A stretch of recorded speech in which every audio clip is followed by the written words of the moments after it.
একজন হচ্ছে থানা নির্বাচন অফিসার ইটসেলফ, যার নাম মুজিবুর রহমান, এটা হচ্ছে জগন্নাথপুর সুনামগঞ্জ।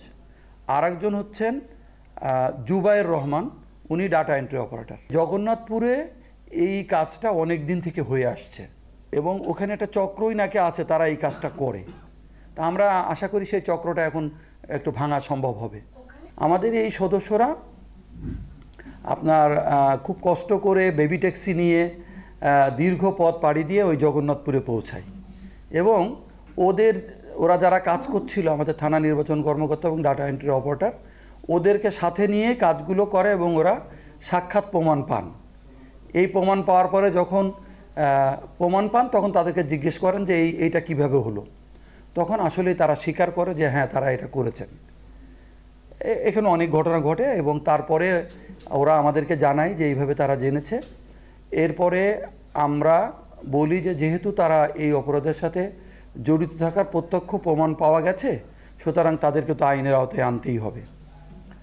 তো আমরা সে সময় কমিশনের সাথে কথা বলি বা সেক্রেটারি স্যারের সাথেও কথা বলে আমরা কমিশনের পারমিশন গ্রহণ করে এদের বিরুদ্ধে আমরা প্রথমত কমিশনের পারমিশন নিয়ে, আমাদের যে থানা নির্বাচন কর্মকর্তা তার ক্ষেত্রে কমিশনের পারমিশন লাগে, ও তার পারমিশন গ্রহণ করি মামলা করার ক্ষেত্রে। এবং ডাটা এন্ট্রি অপারেটর যেহেতু আমাদের প্রজেক্টের এবং তার ক্ষেত্রে আমাদের কমিশনের পারমিশনের বাধ্যবাধকতা নেই, কিন্তু আমরা পিডি মহোদয়ের মতামত গ্রহণ করি এবং আমরা তাদের বিরুদ্ধে মামলা করি, যেটা গতকাল এই মামলাটি দায়ের করা হয়েছে। সম্ভবত এই মামলার তথ্য আপনারা এর মধ্যেই পেয়েছেন।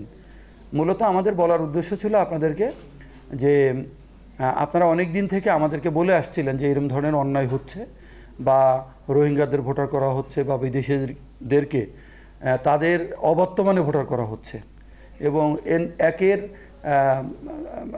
থাম্ব ইমপ্রেশন আরেকজনেরটা দিয়ে ভোটার বানানো হচ্ছে। আপনারা কি ব্যবস্থা নিতে চাচ্ছেন বা নিতে পারবেন? তো তারই আলোকে আমরা এই কাজটা করেছি এবং এই ক্ষেত্রে আমরা মনে করছি যে আমরা সঠিকভাবে ওদেরকে ধরতে পেরেছি।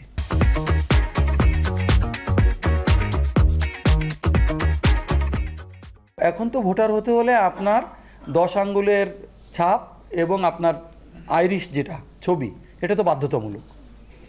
তো এই লোকগুলো তো বিদেশে আছে, তাহলে ওদের তো ছবি আমরা নিতে পাচ্ছি না, অ্যাজ ওয়েল অ্যাজ হাতের ইমপ্রেশন যেটা আঙ্গুলের ইমপ্রেশন, ওটা তো নিতে পাচ্ছি না। অন্য লোকদেরকে দিয়ে এটা করানো হয় অল্প বয়স্ক লোকদেরকে দিয়ে অথবা অন্য একজনকে দিয়ে করানো হয় এবং ওই কাগজের ছবি দেওয়া হয়, দিয়ে ওরা ভোটারটা করে ফেলে আর কি। তাহলে তো এটা একটা জালিয়াতি, তাই না? এই জালিয়াতি করে এরা সবাই বাংলাদেশি, বিদেশে থাকে। এখন কেন এরা এই পথ বেছে নিল এটা আমি নিজেও বুঝতে পারছি না, এটা কোনোই প্রয়োজন ছিল না।